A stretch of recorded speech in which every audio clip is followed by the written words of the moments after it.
सारा भारत वर्ष रे नुआ शिक्षा नीतिर प्रयोग पर वर्तमान को भली भाव में नाक द्वारा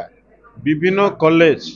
तांकर भित्तिभूमि आरंभ करी तांकर गुणात्मक मान किभली भाव में अच्छी ये समस्त कथा को विचार को नहीं किभली भाव में नाक द्वारा अनुमोदित हब गोटे कॉलेज एवं जहा फल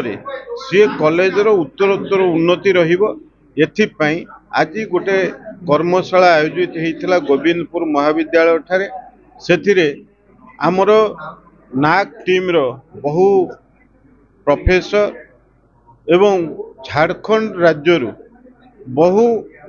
प्रोफेसर रीडर से माने मध्य उपस्थित थिले एवं आम आखपाख ओडिशार विभिन्न कॉलेज रु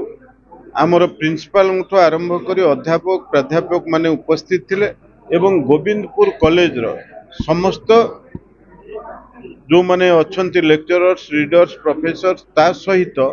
बहु संख्यार छात्र छात्री माने उपस्थित थिले एक सफल कर्मशाला आयोजित होता विशेष भाव में आमर गगन बाबू जे आर मुख्य नेतृत्व नहीं थिले ये सफल भाव में ये कर्मशाला आयोजित होती एवं ये प्रथम सत्र सरिला पुणी द्वितीय थर पर आउ थे आलोचना चक्र हम एवं बहु प्राध्यापक अध्यापक से माने मध्य तांकर विभिन्न पेपर्स एठी मध्य सबमिट करिवे तेणु से दृष्टिकोण ये आलोचना चक्र बा कर्मशाला एक सफल आलोचना चक्र बा आमे कर्मशाला कहि निश्चित भाव में गोटे कथा जेतेबेले सारा भारत रे वर्तमान आमर केंद्र सरकार वर्तमान विभिन्न ग्रेडेशन करुचंदी कॉलेज रे छात्र छात्री माने सेतिबाई चेतनशील हवा दरकार जे सेमाने किभली भाव में भल पाठ पढ़िबे अधिक रिजल्ट किभली भाव में ये कॉलेज माध्यम रे ओडिशा को देई पारिबे तेणु से दृष्टिकोण ये कॉलेज रो मान बढ़िबो एइथिपाई ये नाक टीम रो ये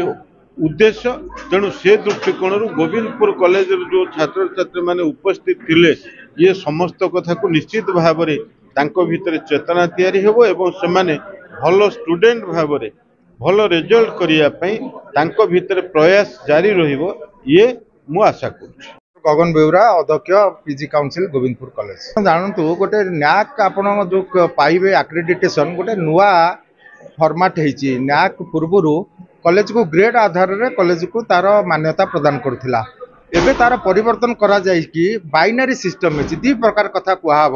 जे ये महाविद्यालय हो बा विश्वविद्यालय हो ये नाकर अंतर्भुक्त हब ना हब ना दीटी कथा हब पूर्वर जो ग्रेडेशन कथा कहला बा सेतेबेले ताकू नहीं विभिन्न प्रकार कंट्रोवर्सी होता किए भावुला मु बेसी निश्चित भाव में ग्रेड पाइबी ताकू कम दिया से कथा को अनुध्यान करिकी नाक बर्तमान तार व्यवस्था रे परिवर्तन करिछि तेणु वर्तमान ग्रेड बदल रे आपन को केवल बाइनरी सिस्टम दिया से परिप्रेक्षी रे आम कॉलेज मध्य नाक एक्रेडिटेशन हब आसंता डिसेम्बर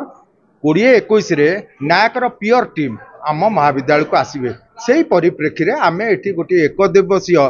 आलोचना चक्र जातीय आलोचना चक्र एठी रखिथिलु जार विषय वस्तु थिला नाक जो नुआ व्यवस्था रे प्रदत्त करूची बाइनरी सिस्टम तार